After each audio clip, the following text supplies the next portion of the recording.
the most twisted family rule you've ever heard of? When I was 7 and my little brother was born, I said, "Is it a boy or a girl?" And my mother pressed her hand over my mouth and told me I would never speak again. Those were the last words I spoke for 11 years. The silence thing wasn't new in our family. It came from the religious community where both my parents were raised. The rule was that only the youngest child in the family was allowed to speak, so the older siblings couldn't corrupt them.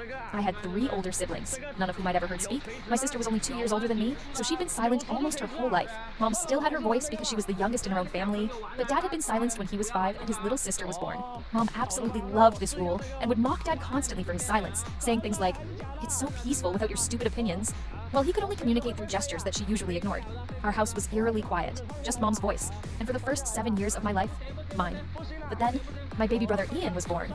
Mom said, "You've had 7 years to say everything you needed to say, and now it's his turn to be the special one. Big girls don't need voices when they have a baby brother to protect." She told me that if I ever made any sound again, including crying or laughing, she would send me away to live with strangers who didn't love me like she did.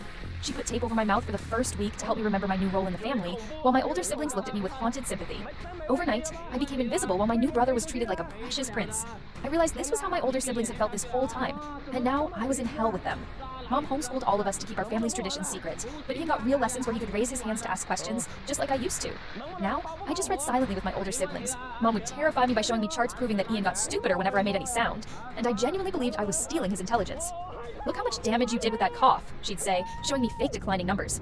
"Do you want to ruin his future?" I became obsessed with